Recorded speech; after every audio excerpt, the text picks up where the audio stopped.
আসসালামু আলাইকুম, welcome to Salma's kitchen. আজকে আমি ডিম দিয়ে তৈরি করব পেঁয়াজ ডিম চপ। তার জন্য এখানে আমি দুটি ডিম সেদ্ধ করে নিয়েছি এবং খোসাটা ছাড়িয়ে নিয়েছি। সেই সাথে নিয়েছি 1.5 কাপ পরিমাণ পেঁয়াজ কুচি। এবারে সবার প্রথমে আমি ডিমগুলোকে টুকরা করে নিব।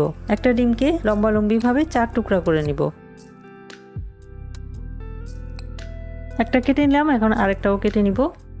ডিম কাটা হয়ে গেল, এবার চলে যাচ্ছি পরবর্তী স্টেপে। এবারে একটা মিক্সিং বোলের মধ্যে নিয়ে নিব পেঁয়াজ কুচি। এর মধ্যে নিয়ে নিব আধা চা চামচ পরিমাণ লবণ। এবার পেঁয়াজ কুচিটাকে লবণ দিয়ে ভালো করে মেখে নরম করে নিব।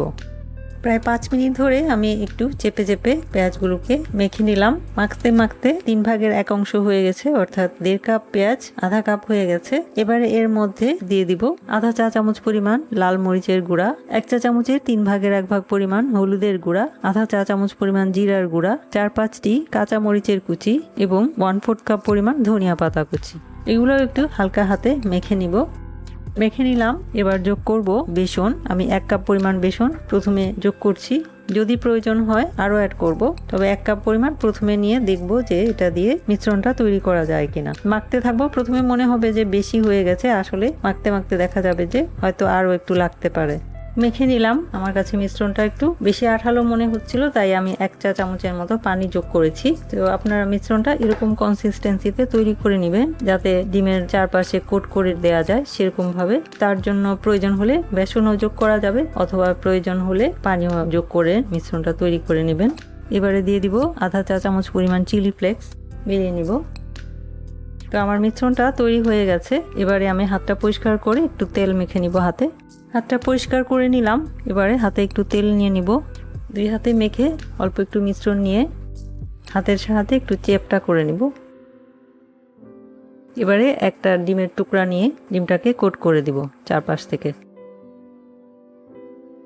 এভাবে তৈরি করে নিব সবগুলাই।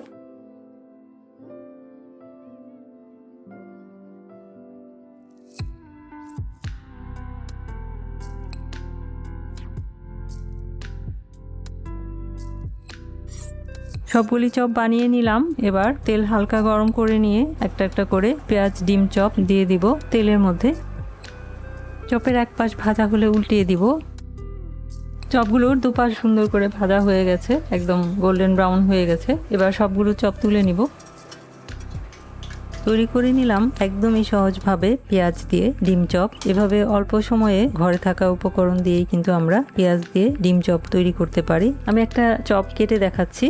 বানানোটা খুবই ইজি, খেতেও বেশ মজা। চায়ের আড্ডায় বা বৃষ্টির দিনে আমরা ঝটপট এই ডিম চপটা তৈরি করে চায়ের সাথে খেতে পারি, খুবই দারুণ লাগে। তো আশা করছি ডিম চপের এই একদমই সহজ রেসিপিটা আপনারা একবার ট্রাই করে দেখবেন এবং আশা করছি ভালো লাগবে। ভিডিওটি দেখার জন্য এবং এতক্ষণ সাথে থাকার জন্য অসংখ্য ধন্যবাদ। সবাই খুব ভালো থাকবেন। আমার আর আমার পরিবারের জন্য দোয়া করবেন। আল্লাহ হাফেজ।